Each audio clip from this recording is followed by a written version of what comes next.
Di era kemajuan teknologi saat ini, pendidikan diperhadapkan oleh sebuah tantangan dan peluang yang bermunculan. Salah satunya adalah tantangan dalam melaksanakan kurikulum merdeka. Para pendidik harus mampu mengimplementasikan kurikulum merdeka tersebut dengan mencari informasi dan melakukan perubahan dalam gaya mengajar yang sesuai dengan kurikulum merdeka. UPT SD Negeri 064027 berada di Jalan SD Impres nomor 171 Karangsari, Medan, Polonia. UPT SD Negeri 064027 mulai mengimplementasikan kurikulum merdeka pada proses pembelajaran di kelas. Kurikulum merdeka berfokus pada pembelajaran berdiferensiasi, yaitu pendekatan pembelajaran yang berpihak pada peserta didik. Pembelajaran berdiferensiasi bertujuan untuk menciptakan kesetaraan dalam proses belajar siswa.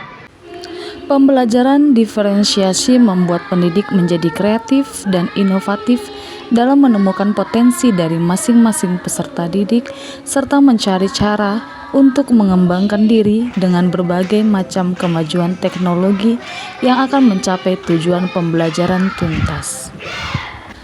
Setelah saya melakukan diskusi dengan kepala sekolah dan juga teman sejawat di UPT SD Negeri 064027 Medan, masih terdapat peserta didik yang tidak aktif serta kurangnya motivasi mereka dalam belajar.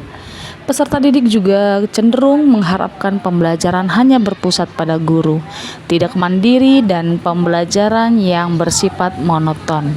Hal ini disebabkan oleh pembelajaran yang masih berpusat pada guru sebagai sumber belajar. Guru masih memakai metode pembelajaran konvensional di mana peran guru yang mengendalikan pembelajaran dan bersifat ceramah. Sehingga hasil belajar peserta didik kurang baik, tidak dapat mengembangkan minat bakat atau potensi yang peserta didik miliki, kesulitan dalam memahami materi dari guru, dan tidak aktif dalam proses pembelajaran di kelas. Berdasarkan hasil diskusi tersebut, tantangan yang dihadapi guru yang pertama adalah media pembelajaran yang tepat sesuai dengan karakter siswa, sehingga mampu meningkatkan minat siswa untuk mengikuti pembelajaran.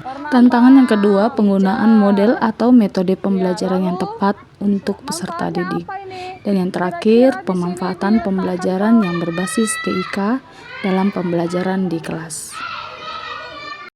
Di aksi nyata, langkah pertama saya melakukan pemetaan awal peserta didik dalam pembelajaran materi Aku Mengasihi Sesamaku seperti diriku sendiri yang menjadi profil belajar ataupun asesmen awal. Hasil dari asesmen awal terdapat 3 anak yang memilih profil belajar visual dan juga terdapat 2 anak yang memilih profil belajar kinestetik.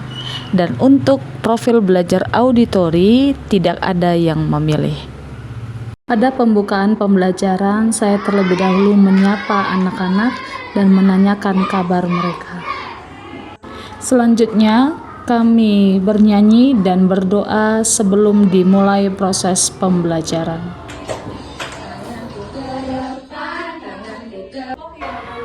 Kelompok visual ada 3 orang, sedangkan kelompok kinestetik ada 2 orang, sedangkan kelompok auditori kosong ataupun tidak ada. Tak lupa saya mengecek kehadiran dari peserta didik yang hadir dan yang tidak hadir. Yang menjadi tujuan dari pembelajaran beserta contoh-contoh di dalam mengasihi sesama seperti diri sendiri.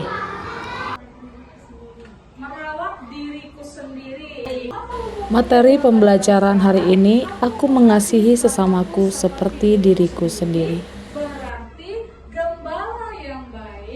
Saya melihat anak-anak kurang semangat, maka dari itu saya membuat ice breaking terlebih dahulu.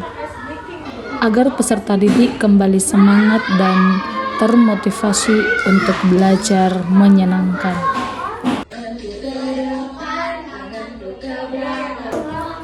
Selanjutnya saya menjelaskan materi dengan menayangkan tayangan gambar melalui PowerPoint yang saya buat dari Canva for Education. Tidak, inilah hidup kita kotor kalau kita tidak mengasihi orang lain. Hidup kita kembali bersih.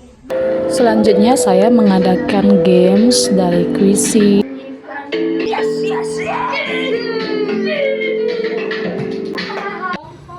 Diferensiasi proses, saya menyajikan link video bagi kelompok visual dan saya memberikan bahan atau alat media untuk dipraktekkan bagi kelompok kinestetik.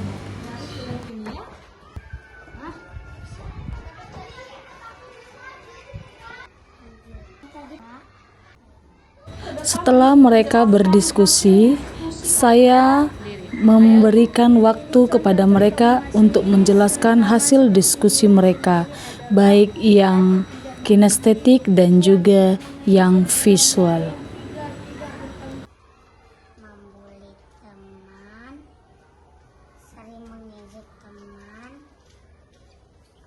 Inilah teman-teman, kalau kita berjasa tubuh kita akan kotor seperti ini.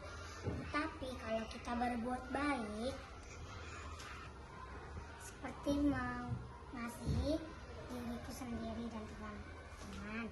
Misalnya, kita mendengarkan guru, mau belajar, tidak melawan orang tua, tidak berdosa. Oke, tepuk tangan buat kelompok 2. Sekarang Selesai berdiskusi, saya memberikan LKPD kepada peserta didik. Setelah saya mengumpulkan LKPD mereka, saya menanyakan kepada peserta didik kesimpulan dari pembelajaran hari ini. mengasihi sesama seperti diri sendiri.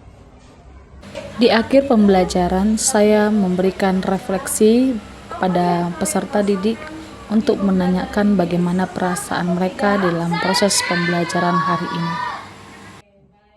Sebelum pembelajaran usai, ketua kelas atau pemimpin kelas menyiapkan doa dan memberi salam. Ibu Deni sudah mempraktekkan pembelajaran berdiferensiasi yang sangat luar biasa sesuai dengan petunjuk-petunjuk bagaimana sebenarnya kita harus melaksanakan pembelajaran berdiferensiasi. Semoga ini menjadi semangat kepada Ibu Deni untuk lebih maju, untuk lebih semangat untuk memajukan pendidikan khususnya di SDN 064027. Jadi terima kasih, semoga bermanfaat. Dah. Assalamualaikum warahmatullahi wabarakatuh. Saya Sumarani, guru di SDN 064027 Indonesia. Pembelajaran diferensiasi yang sudah dilakukan Ibu Deni menurut saya sudah sesuai dengan apa pengertian dari diferensiasi itu. Membuat murid menjadi lebih aktif, kemudian mereka belajar sesuai dengan gaya belajar mereka masing-masing. Untuk kedepannya, saya harap pembelajaran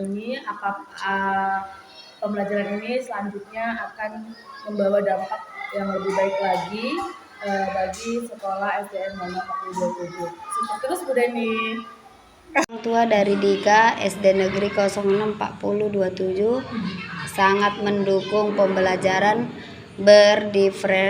berdiferensiasi yang dilakukan oleh Bu Deni. Anak saya semakin pintar, berniat untuk belajar beragama. Semoga Bu Deni tetap semangat mengajar anak-anak SD Negeri 064027 Medan. Kelas 3B SD Negeri 064027. Saya senang sekali belajar dengan Bu Deni. Belajar enak, mudah, dan mengerti, menjadi cepat dan menghafal pelajaran yang Bu Deni.